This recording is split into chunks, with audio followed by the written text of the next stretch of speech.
Chapter 2 Beauty and the Beast.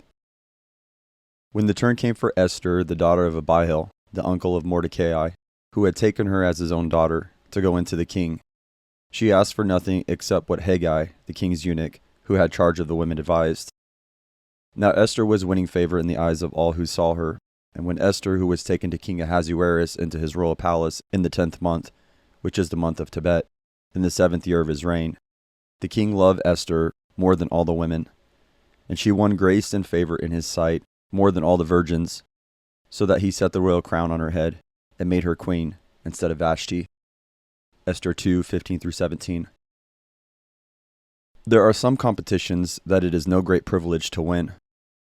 Each year, for example, the Golden Raspberry Award Foundation bestows a quote-unquote Razzie on what it considers to be the worst movie put out by Hollywood that year, a kind of negative counterpart to the Oscars.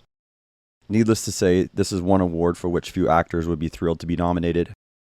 The search for Queen Vashti's replacement was in some ways a competition like the Golden Raspberry Award. The original idea when Vashti was deposed and was sent away from the king's presence was to find a better woman to fill her royal position. Esther 1:19. By quote-unquote better, the king's advisors presumably meant someone more compliant than Vashti, someone who would toe the royal line and obey her husband. Yet strangely enough, in their search for a replacement, it never seems to have occurred to those in charge to include a character assessment. Instead, only 3 virtues were necessary in this quote-unquote better woman. She had to be young, she had to be unmarried, and she had to be extraordinarily good-looking. After these things, when the anger of King Ahasuerus had abated, he remembered Vashti and what she had done, and what had been decreed against her.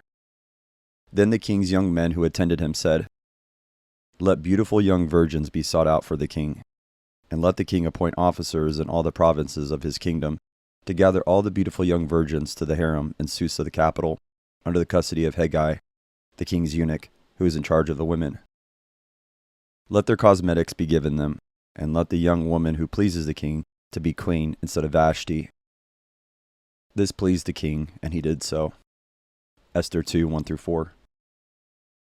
Notice that this was not a competition that someone had to apply to enter. Everyone's hat was in the ring simply by virtue of living within the empire. Since the whole purpose for existence in Persia was to serve the empire, no permission was needed for the empire to draft a young woman into this particular branch of civil service. The empire did not care whether parents had other plans for their daughter. Remember, resistance is futile, you must be assimilated. There was nothing sexist about this perspective either.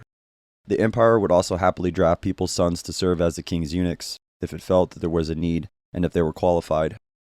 The modern slogan, quote, "my body, my choice," end quote, would not translate well in ancient culture. In the world of Persians, everything anyone possessed, including one's body, could be and was claimed by the empire if the empire wanted it. In fact, even to call the process of collecting the women a competition is a little misleading, since none of the contestants would be going home afterward. The king wished to add to his collection of living dolls. Those chosen would live in secluded splendor for the rest of their lives, even if they were only rarely taken out and played with.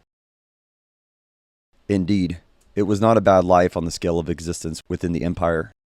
The women would receive regular meals.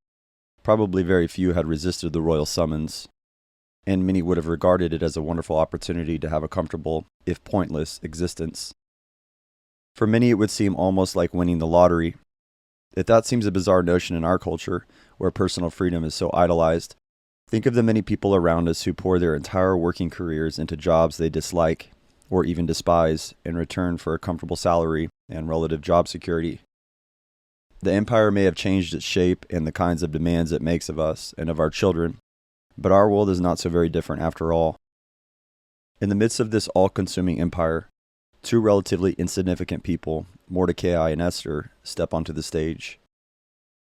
Now there was a Jew in Susa, the citadel, whose name was Mordecai, the son of Jair, son of Shimei, son of Kish, a Benjamite, who had been carried away from Jerusalem among the captives, who had been captured with Jeconiah, king of Judah, whom Nebuchadnezzar, king of Babylon, had carried away. He was bringing up Hadassah, that is, Esther, the daughter of his uncle, for she had neither father nor mother. The young woman had a beautiful figure and was lovely to look at, and when her father and her mother died, Mordecai took her as his daughter. Esther 2:5-7. Mordecai was a descendant of Kish from the tribe of Benjamin. He was therefore related to King Saul, a fact that will become significant later on in the story. One of his ancestors was carried off into exile in the time of Jehoiachin, Jeconiah, in 597 BC. 2 Kings 24:14 and 15. In fact, exile was the defining feature of Mordecai's position. As Esther 2:6 makes clear, literally it says that his ancestors had been exiled from Jerusalem with the exiles who had been exiled with Jehoiachin, king of Judah, whom Nebuchadnezzar exiled.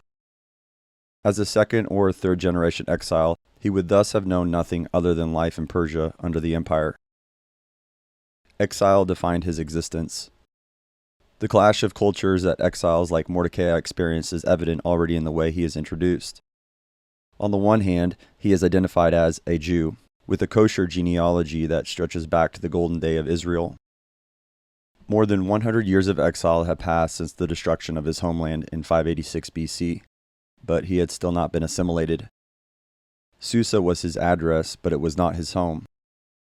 On the other hand, however, his name is Mordecai, a Hebraized form of the Babylonian name Marduka, which includes within it the name of the Babylonian god Marduk.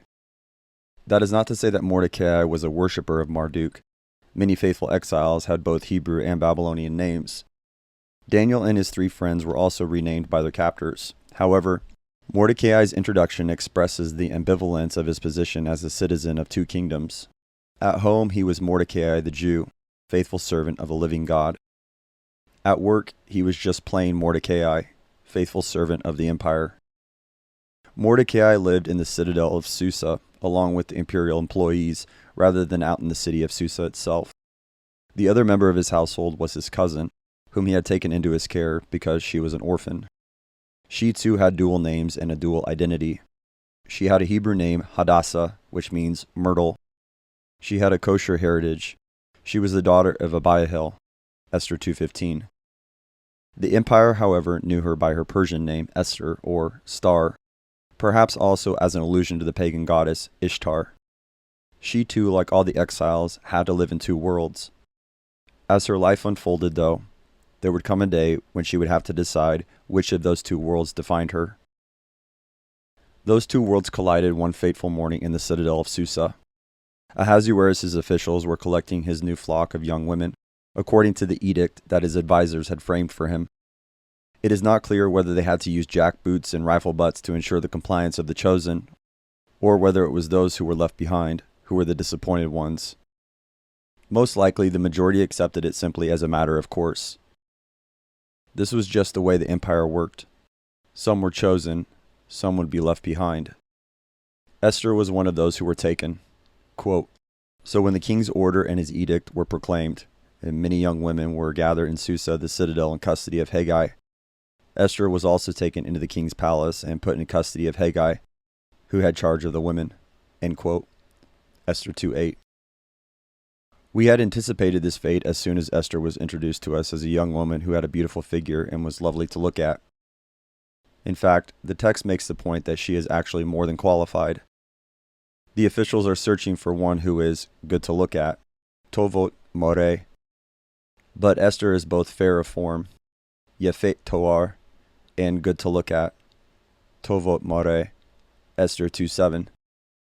Visually speaking, which is all that the empire, then and now, cares about, she is doubly blessed.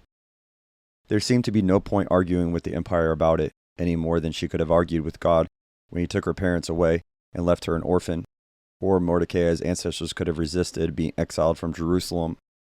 Some things simply cannot be changed. Resistance was futile. Esther quickly learned not simply how to survive, but how to thrive in her new situation. Quote, "And the young woman pleased him and won his favor, and he quickly provided her with cosmetics and her portion of food, and with 7 chosen young women from the king's palace, and advanced her and her young women to the best place in the harem." End quote. Esther 2:9. Esther learned that the harem was simply life in the empire in miniature, a relatively pointless existence, where life was regulated in all its details and promotion depended not on talent or character, but on pleasing those in charge. Thus Esther learned to be a pleaser, first of all charming Haggai, the keeper of the women, to give him his official title. Of course, Esther had some natural assets in this pursuit. She was, to use the Hebrew idiom, good in his sight, especially physically attractive, Esther 2:9. This idiom underlines the fact that the whole empire runs on the superficialities of what may be seen, not the substance of who people are at the core of their being. It is the opposite of God's scale of values, which begins with the heart, 1 Samuel 16:7. But Esther's competitors were good-looking as well. Otherwise, they would not have been drafted in the first place. Esther did not merely find favor, matzahen, in Haggai's sight, a more passive idiom. Still less was favor in Haggai's sight given to her as an unsought gift by God, as was the case with Daniel and his 3 friends, Daniel 1:9. Rather, the writer uses an unusual idiom to tell us that Esther won favor, nasahen, in Haggai's sight. She worked for her promotion in the house of women, by fitting into the agenda that the empire set for her. She was willing to let the empire define her reality. Resistance was not high on her program at this point. On the contrary, she seemed content, even eager to be assimilated. In return for this compliance, Haggai rewarded Esther with special food and an early start to her beauty treatments. Quote, "The turn came for each young woman to go into King Ahasuerus, after being 12 months under the regulations for the women, since this was the regular period of their beautifying, 6 months with oil of myrrh and 6 months with spices and ointments for women." End quote, Esther 2:12. These special beauty treatments included 6 months in oil of myrrh and 6 months in spices and ointments. It has been suggested that the women may literally have spent their time in these elements, with ointments being applied by means of a chemical bath or fumigation. The food they were given was likewise more than mere sustenance. It was intended to enhance their beauty, perhaps by fattening up these scrawny commoners, Daniel 1:15. The modern Western cult of thin is beautiful would undoubtedly have been regarded as a bizarre preference in the ancient world, as it is in many parts of the world to this day. The similarity of Esther's position to that of Daniel and his 3 friends, exiled and incorporated into the imperial system, highlights also what is different about them. Daniel and his 3 friends stood up to the empire, quietly but firmly requesting permission to be faithful to their own beliefs by not eating the royal food, Daniel 1:8-16. They received permission to do so, and God in turn blessed them. Against all the odds, they remained unassimilated, and yet were nonetheless respected by the empire because of God's direct intervention. Unlike Daniel and his 3 friends, however, Esther had apparently no ethical qualms about eating the empire's food and being used as the emperor's plaything. And following Mordecai's advice, her Jewishness remained perfectly concealed. Quote, "Esther had not made known her people or kindred, for Mordecai had commanded her not to make it known. And every day Mordecai walked in front of the court of the harem to learn how Esther was and what was happening to her." End quote. Esther 2:10-11.